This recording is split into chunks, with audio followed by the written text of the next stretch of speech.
कम से कम संत कहते हैं कि भगवान को अगर अपने से बड़ा ना मानो तो कम से कम भगवान को अपने बराबर का तो मानो। कि एक फकीर संत था, सत्संग करने के लिए गया किसी गांव में, और सत्संग कर रहा है। दूसरे गांव से कोई आदमी आता है और कहता है, हे गुरुजी, महाराज जी, मुझे कोई 2 बातें बता दो जिसको मैं फॉलो करूं, या कोई एक ऐसी बात बता दो जिसको मैं फॉलो करूं। बोले भैया अभी 1 घंटे का सत्संग किया तो तुझे क्या तूने सुना, उसी को फॉलो कर। बोला वो तो समझ में नहीं आया, कुछ 2 बातें स्पेशल मेरे लिए बता दो।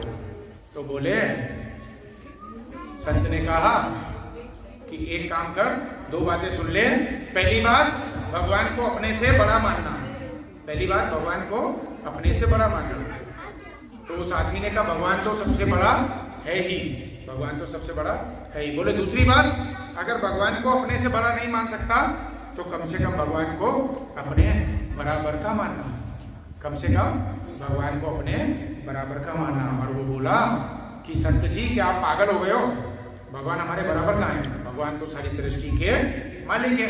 अभी अभी श्लोक पढ़ रहे थे ना, अहम सर्वस्य प्रभु, मैं सारे जगत का पिता हूँ, मत्त सर्वम प्रवर्तते, सब कुछ मुझसे ही चलता है। इति मत्वा भजन्ते माम बुद्धा भाव समन्विता, जो इस प्रकार जानकर मुझे बचता है वही मेरी शरण में आ सकता है। कई संत तो बताते हैं कि अगर आपके मुख पे नाम आया भगवान का, कृष्ण का, तो वो भी, अगर आपके मुंह पे जो लोग माला जप करते हैं, कौन कौन माला जप करते हैं, थोड़ा हाथ दिखाना, नए को पता चले। हाँ कर दो, झूठे भी याद कर सकते हो, ये ईमानदार वाले हैं, ये लोग माला जप करते हैं। माला जप हाथ ऊपर नहीं आप लोगों का, आज नहीं किया इसलिए नहीं कर रही हूँ। ऐसा नहीं है, क्या बात है, विधि भी करती है। माला जप जो करते हैं, कहते हैं कि अगर आपके मुंह पे हरे कृष्ण नाम आया, भगवान का नाम आया, कृष्ण का नाम आया, तो इसका मतलब आप कृष्ण को याद नहीं कर रहे हो, इसका मतलब कृष्ण आपको याद कर रहे हैं, तभी वो आपके मुख पे अपना नाम लेके आ रहे हैं। नहीं तो हर किसी के बस का नहीं है नाम जप करना। सत्संग में से जाएगा और सत्संग में से जाने के बाद भी, इसको बुलाओ ग्रीन वाली को, कम यार, सिट इधर बैठो। तो क्या किया, भगवान का नाम भी आपके मुख पे आया, इसका मतलब भगवान आपको याद कर रहे हैं, आप भगवान को याद नहीं कर रहे हैं। और जिसके मुंह पे भगवान का नाम नहीं आता तो समझ लो उसको भगवान भी याद नहीं करता। ठीक है, तो उसने क्या किया, बोला ठीक है तुम्हारी शर्त मान ली। उसको स्वामी जी को बोला आदमी, तुम्हारी 2 शर्तें मान ली, पहला भगवान को बड़ा मानेंगे, दूसरा भगवान को कम से कम अपने बराबर का तो मानेंगे। तो बोला दूसरे गांव से आया हूँ, रात हो गई है, रात को महाराज जी आपके इधर आश्रम में रुक जाऊं। बोले रुक जाओ, कमरा है, रुक जाओ, नाश्ता करके जाना, सुबह सुबह बस में चले जाना, सुबह बस आएगी। बोले ठीक है, रात को रुक गया। रात को खाने के लिए घर में भिजवाया गया, उसके लिए दाल चावल और साथ में रोटियां, सब्जी। जब वो खाने लगा तो ज्यादा हो गया खाना, कुछ बचा हुआ साइड में रख दिया, पानी पी के सो गया। अगले दिन सुबह हुई, सुबह आए, नाश्ता करके उसको निकलना था, सुबह 9-10 बजे आए, उसके लिए गरम गरम आलू के पराठे खाती हो हैं? बेटे को खिलाती हो, इनकी बेटी का फेवरेट है आलू का पराठा। आपसे पूछ रहा हूँ, नहीं बनाती हो? बनाती हो ना, शर्मा रही है बेचारी, पहली बार आई है। तो क्या किया, आलू के पराठे आए मक्खन लगा के सुबह सुबह गरम गरम, और वो बंदा खाने लगा। और खाते ही दरवाजे पर एक आदमी आया, दे दाता के नाम तेरा, भला करे भगवान। एक भिखारी आया, बोला हे बाबा भूखा हूँ, कुछ दे दे। क्योंकि जो आश्रम के बाहर जो कुटिया थी, घर बने हुए थे, एक एक घर दिया हुआ था सबको। इसके दरवाजे का दरवाजा बजाया, बोलता है हे दाता के नाम पे कुछ दे बाबा। दरवाजा खुला हुआ था, जरा सा नॉक किया, दरवाजा ओपन हो गया। उस आदमी ने कहा क्या सुबह सुबह कहाँ से ये भिखारी आ गया मुझसे मांगने के लिए, अब क्या करूं, इसको नहीं दूंगा तो मेरे पेट में दर्द होगा, कुछ तो देना पड़ेगा। वो बोलता है बाबा मैं भूखा हूं भैया, कुछ भगवान के नाम पे कुछ दे दो। और क्या किया, रात का बचा हुआ चावल दाल, सोचा फेंकना पड़ेगा, वैसे ही गुरुजी को पता चलेगा तो गुस्सा करेंगे, इससे बढ़िया वो रात का बचा हुआ दाल चावल और फुल्का इसको दे देता हूँ भिखारी को, ये खा लेगा तो गुरुजी भी सोचेंगे इसने प्रसाद की वैल्यू करी। दे दिया उसको, खा लिया और खुद ने 3-4 आलू के पराठे दबा के मक्खन लगा के खाए और चला गया गुरुजी के पास। बोला अच्छा गुरुजी अभी बैग पैक कर लिया, नाश्ता हो गया, अब मैं निकलता हूँ। तो गुरुजी ने कहा तुझे बात याद है ना, 2 बातें बोली थी, क्या बात है?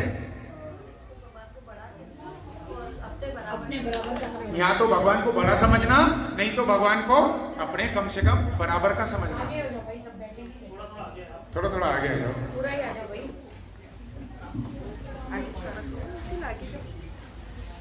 बेच लगा हुआ नहीं दिख रहा किसी को भी मुझे। हेमा आंटी को दिख रहा है, इनको दिख रहा है, आपको लगा है? बोले कि संत बोले कि ठीक है भैया तुम जा रहे हो अपने गांव, पर याद रखना जो तुमको मैंने 2 बातें बोली थी। देखो जो भी बातें कर रहे हैं ना, जो भी इधर उधर ध्यान भटका रहे हैं, उनसे बीच में क्वेश्चन पूछे जाएंगे, ठीक है? तो जो जवाब देगा उसको इनाम मिलेगा, जो नहीं देगा उसको फाइन मिलेगा, ठीक है? इसलिए सत्संग भी हमें बिल्कुल सीरियस होके सुनना चाहिए, चुप होके सुनना चाहिए, सत्संग का मजा लेना चाहिए, ना कि इधर उधर का मजा लेना चाहिए। इसलिए आप लोगों को उल्टा बिठा लाए ताकि बाहर से कोई आए तो आप लोगों को पता न चले, आपका ध्यान सत्संग में रहे, हर चीज़ का ख्याल रखा जाता है। परंतु फिर भी हम अगर बातें करें सत्संग में बैठ के तो वो हमारे लिए अच्छी बात नहीं है। हम क्या कर रहे हैं? वैष्णव अपराध कर रहे हैं, भक्तों का अपराध कर रहे हैं, भगवान की वाणी का अपराध कर रहे हैं। तो क्या बोले कि भैया तू जा तो रहा है पर 2 बातों को याद रखना जो तूने मुझसे वचन लिया था। यहाँ तो भगवान को अपने से बड़ा मानेगा, नहीं तो भगवान को कम से कम अपने बराबर का मानेगा। इस आदमी को गुस्सा आ गया, आलू के पराठे दबा के खाए थे गरम गरम, और ऊपर से मक्खन, साथ में लस्सी का गिलास, पेट फुल टाइट, तो गुस्सा तो आना, गर्मी आना तो जाहिर सी बात है। गुस्सा आ गया, बोलता है गुस्से में कि हे महाराज तुम पागल तो नहीं हो गए हो, तुम क्या बात करते हो, बार बार बोलते हो भगवान को अपने बराबर का समझना, भगवान तो सारी सृष्टि चलाता है, तुम क्या सत्संग करते हो, तुमको अकल नहीं है, तुमको ये नहीं है। संत को भी गुस्सा आया, पकड़ लिया हाथ पकड़ के बोलता है सुन,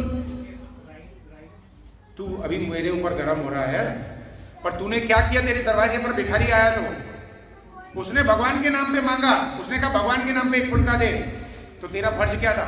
अगर तू उसे अपने बराबर का भी समझता तो कम से कम 1 गरम आलू का पराठा उसे खिलाता, क्योंकि उसने अपने नाम पे नहीं मांगा कि मुझे दे, उसने कहा भगवान के नाम पर दे। तो तूने भगवान को वैल्यू क्या दी?